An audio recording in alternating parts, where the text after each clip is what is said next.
Hello everyone, welcome back to my channel. This is Lau with Schon Crafts. In this video, I will be talking about this new Esterbrook Estie Avalanche fountain pen. So, I got this pen shipped to me from the wonderful Amit at Right Love Pens. So I wanted to especially thank you, Amit from Right Love Pens, for sending this Esterbrook to me to review for you guys. I just wanted to help promote his store for you guys. So he is a smaller store in the New York area. Yeah, so the Upper East Side of New York would be a physical store that he would have in the future. So right now he's just an online store and he's just starting out. So I wanted to help promote these smaller stores that are authorized to sell fountain pens for you guys. So a few of the brands that Amit does work with are Yafa brands, Fountain Pen Revolution, JPT America, so like Midori, Traveler's Company, and then the big one is Kenro Industry, of course, because they do sell the Esterbrook pens. I think he also will be carrying Lockbee products like this lovely Lockbee journal that I got from Lockbee that I will be reviewing again. But yes, I think that he has started his business really well with a few of the well-known brands. Definitely go check out Emmett from Right Love Pens. He has an Instagram that I will share in the description box, as well as the website to his store. If you do shop with him, you can sign up for his newsletter for 10% off your first purchase. So again, this video will be reviewing this pen. I will be sending it back to him. I am not keeping this pen. It is not a free pen, and I am not asking for a free pen. I just wanted to do this as a way to show support to Amit for, just being such a great person, and the emails that we've had back and forth discussing the pens that I did buy from him. I had a great experience. So without further ado, I'm going to switch the camera around and share the pen with you all. So the Avalanche Esterbrook Estie comes in this box. It says Avalanche there. This is a nice little sleeve here. Take that off.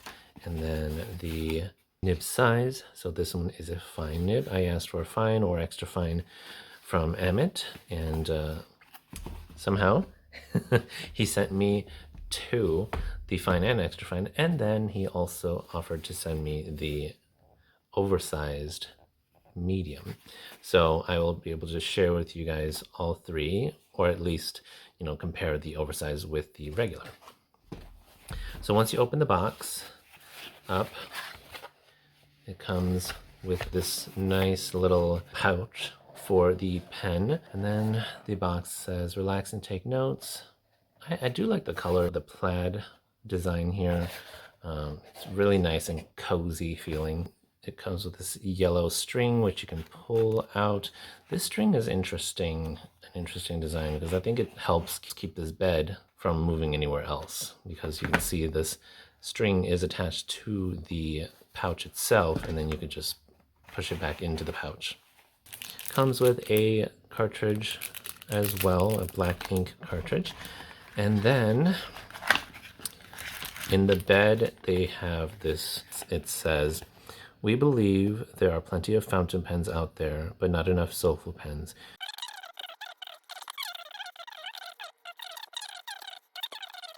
And that the explanations of items like this is useless to you who chose it, so just forget about all of this. Okay, so I read all that for nothing. Everything is useless. All right. If you have this, definitely don't read it. It's not necessary. Anyways, I have said in my Pen Friends Live show, if you haven't watched our Pen Friends Live or haven't been there, I do Pen Friends Live with my friend Carmen on Thursday, or every Thursday at 7:15 Central Time, and that's PM.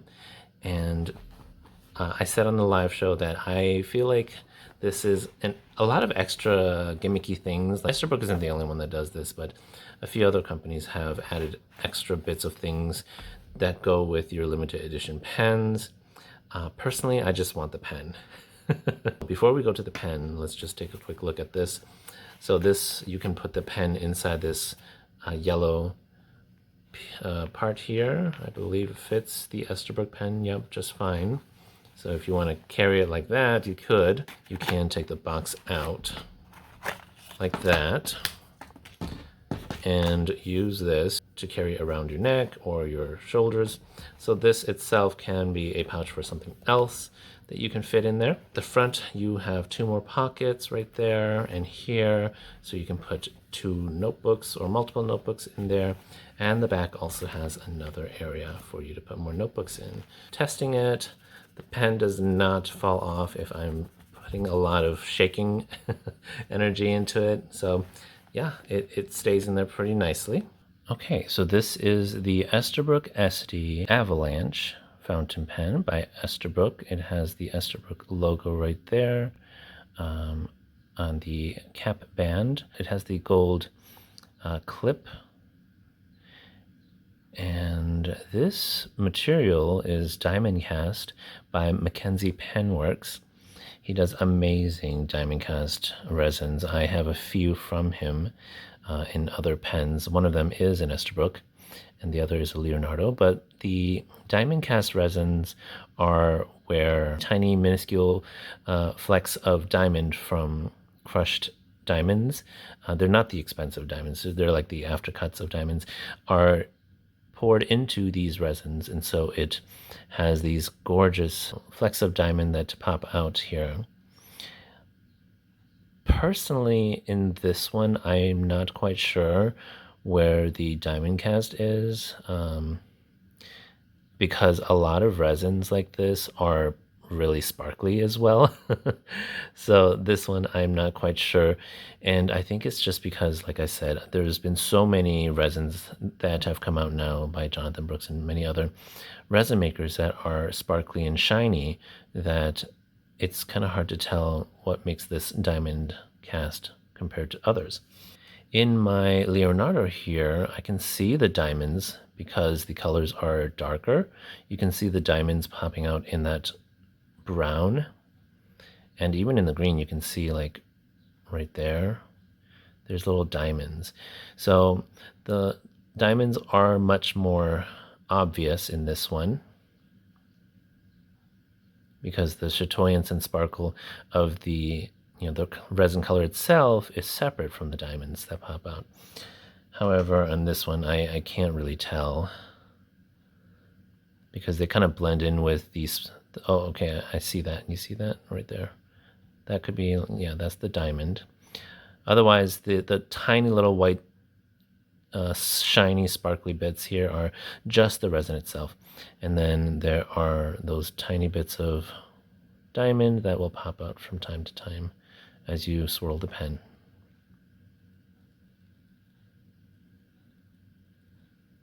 So I think that diamond cast adds an extra, just a small extra layer of sparkliness to a pen. But the very first few diamond cast pens I have, I really do love them. This one, I think that because of what I said earlier, it could have been done without diamond cast and it would look just as beautiful. But yes, so the main colors are this lovely bronzy caramel brown color right there with the white and then the turquoise. And every single layer, except for the white, are chatoyant and sparkly.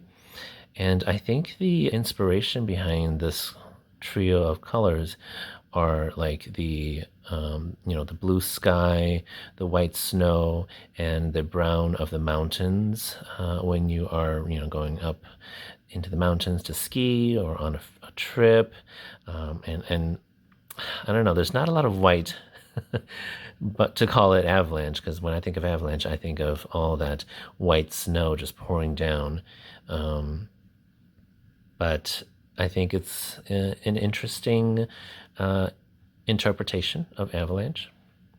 I do love the turquoise colors and the soft beigey, warm beige colors right there.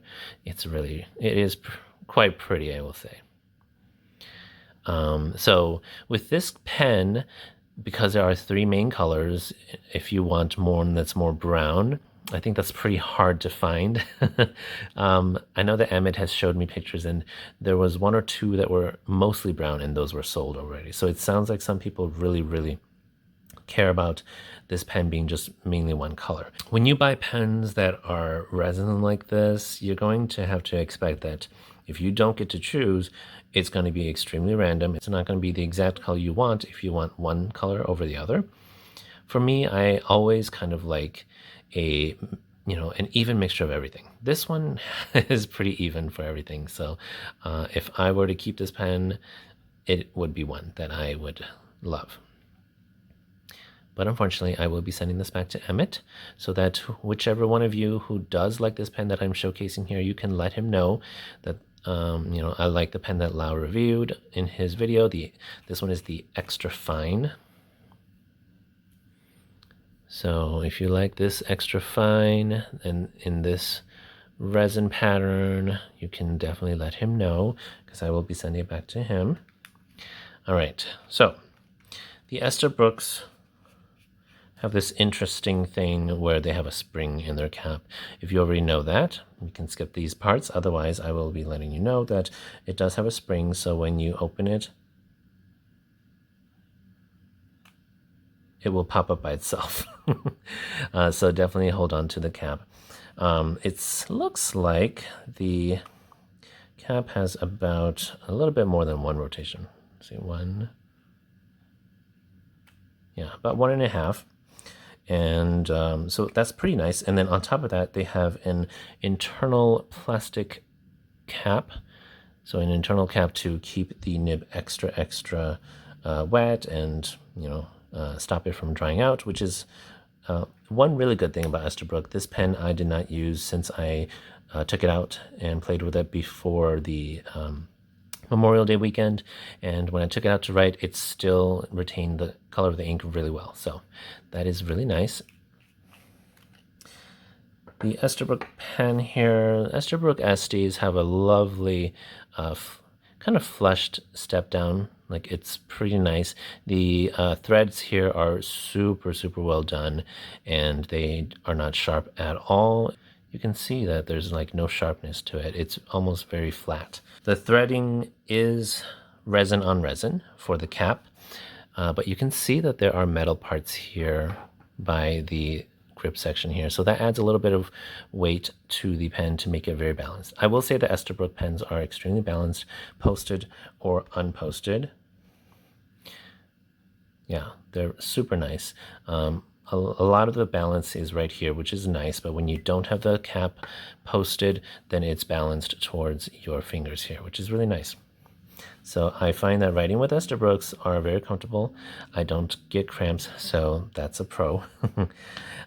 When you open the pen, it unscrews very smoothly. It has an O-ring. It has an O-ring right there to help ensure that you stop screwing the pen too much to where you would crack the resin. So it's a nice touch right there. And the threading is on a metal, it's metal right there, as well as on the inside is also metal. The converter is an Esterbrook branded converter. Okay, and the nib here, again, I showed earlier, it was an Extra Fine. It has the Esterbrook logo there, established 1858.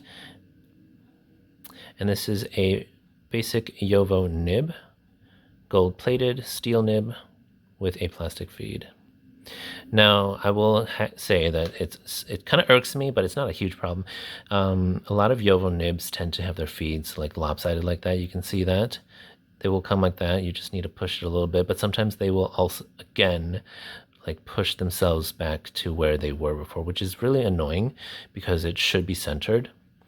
But other than that, it does not, I mean, this issue doesn't really pose a problem with ink flow or anything like that. It's just annoying to see in some, like it makes me worry that it might have issues. All right, so that is the pen. Now the price of this pen is $315, but on Amit's site, he has it 10% off. And so I think that is to match the Esterbrook's 10% off. And then the Esterbrook oversize, or the oversized version of this, is $350. And now typically Esterbrook's are like, I don't know, 200, 225, somewhere around there. But with this being diamond cast and coming with this pouch that I personally did not need, it does raise the price up to $315. I think if it was just the diamond cast pen itself and they didn't add that, this pen would have probably been $255, which is around the price that I see Endless Pens sell their Leonardo diamond cast pens. However, this diamond cast Leonardo that I got from Goldspot about 2 years ago was just $199, and I know it's been 2 years, so maybe the cost of diamond cast has gone up a little bit, but it really shouldn't, in my opinion, be that much more of a markup just to use diamond cast resin, because I don't think Mackenzie Penworks charges that much more for diamond cast. He is one of the few and only people that does diamond cast resins, however. So is this pen price justifiable? I don't know. I'm inclined to say I don't think so, but it is a very beautiful pen. If you don't mind the cost, then, you know, it's a nice pen to have in your collection. If you can find any way to get a discount, it's also very nice. Yes, again, $315 for this is quite a lot, in my opinion, because, again, it is a steel nib, and sometimes you can get gold nibs that are right under $400. So yeah, it's an aesthetic and it's a choice that you will have to make if this pen is worth it for you. I will say I do like the writing experience. So let's get to the writing experience. But just to clarify, the turquoise in here is just slightly green in dimmer lighting. But if you have bright lighting, it is quite blue. So there's not a lot of green in here if you are a green turquoise lover. It's more blue. Here is the writing sample. I chose a lovely turquoise ink. It is Mont Blanc Maya Blue. Absolutely beautiful blue. It's just so amazing. I do have a few dupe of this ink, or dupe color. And I like all of them. They're all almost very similar, so that's why I call them dupes. But it's a beautiful, vibrant turquoise with lots of character. Not a lot of shading, but I think that it's enough shading for me to enjoy it. And it is leaning about maybe 60% to 70% blue and 30 to 40% green. So I do really like it. Okay, this is the Esterbrook.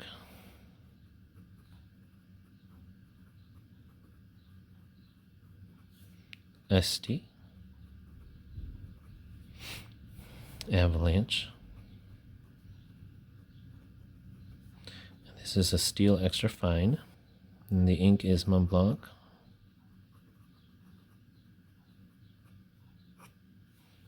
Maya Blue.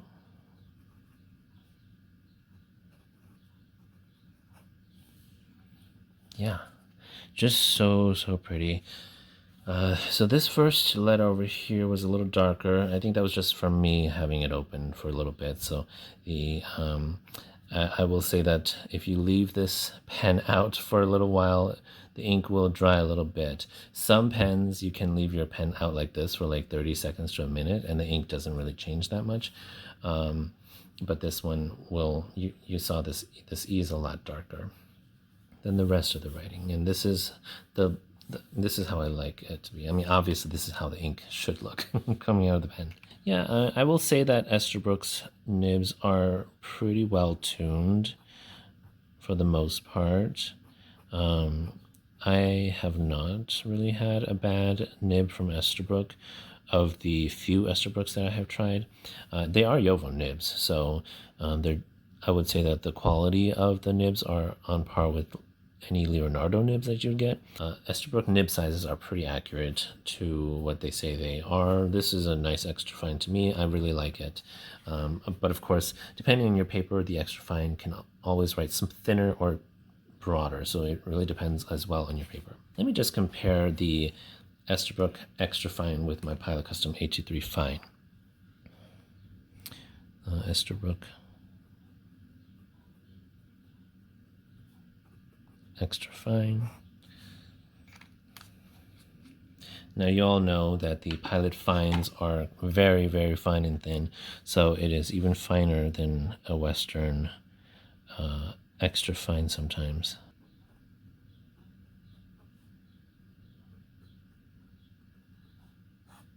Yeah, so just looking at that, you can see that even a Pilot fine, which should be the same as a Western extra fine, shows that the Pilot fine is even thinner than Esterbrook's fine, or extra fine. Mont Blanc's ink are typically on the dry side, but they always flow well no matter what. So for fast writing, this one, the ink catches up, the feed keeps up really well. So yeah, you can definitely write really fast with this, or you can go slow and it'll be just fine.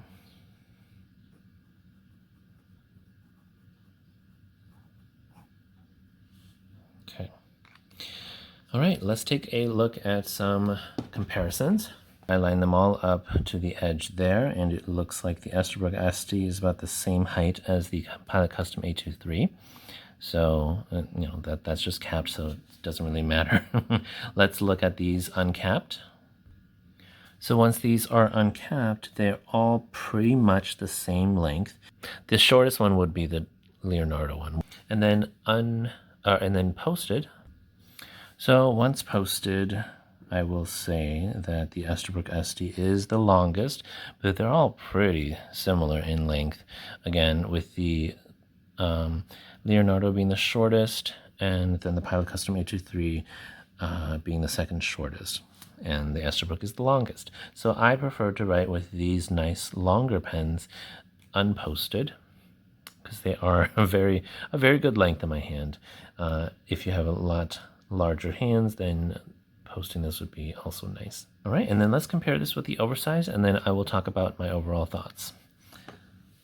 The Esterbrook Estie Oversize is definitely a chunkier pen. You can see that it is much wider.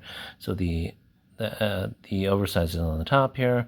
It is also a little bit longer when capped. When they are uncapped, it is just like maybe a centimeter, like half a centimeter longer. So it's not terribly longer. Okay, so you can see the oversize has a very I would say a drastic step down compared to the regular Estie, and it has a lot more metal than the Estie does, the regular Estie, and so it is also quite heavy in comparison. And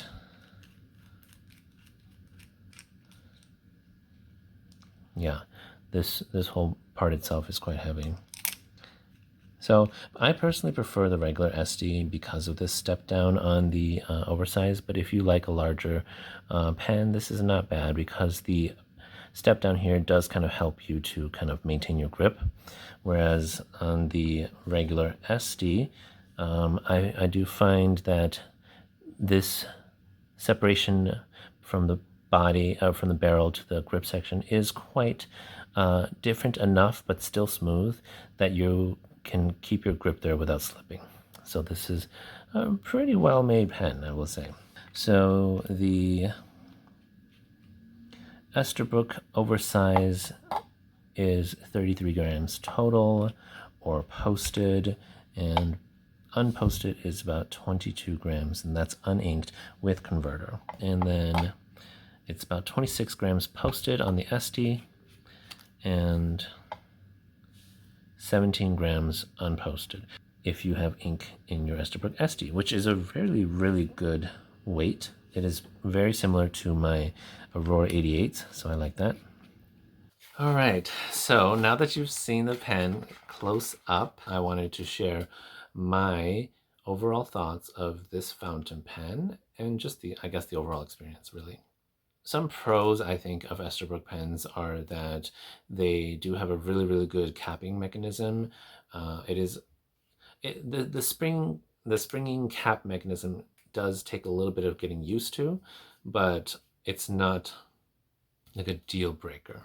At least now it isn't. In the past, I didn't really like it, but I do know that with the inner cap and the spring load mechanism for closing the pen, that Esterbrook Estes will keep your ink from drying out really well. The weight of this pen is really comfy. The grip section is also nice. And my friend Charisse just recently sent me a photo of her exchanging this regular Estie nib with the oversized, and the sections can interchange, meaning that at least the the barrel and the grip section have the same threading on both the oversized and the regular Estie. So that is so interesting. But just from like, plain sight and like my eye viewing both pens side to side, I still feel like the oversized at the very tip of the grip section is slightly thicker. But for sure, it looks like the threading for both pens are the same. So that is interesting. It is more gorgeous in person than I thought it would be. I mean, there's not much more to say about that, but it was not as diamond casty as I thought it would be, because the materials in here are all pretty sparkly. The writing experience is nice. It is a Yovo nib. So moving on to some of my more harsher critiques for this pen. And again, I am returning this pen, I am reviewing it. So all of this is my own thoughts. I'm not saying anything that I am supposed to say. I'm saying things that from my experience. So as you saw in when I was talking about the feeds tend to be very lopsided. My very first Esterbrook, the feed was extremely lopsided, or extremely off-centered. And I don't know, like the OCD part of me just gets irked by it, or like it gets annoying to me, and it never centers itself, even if I try to center it. So like, why?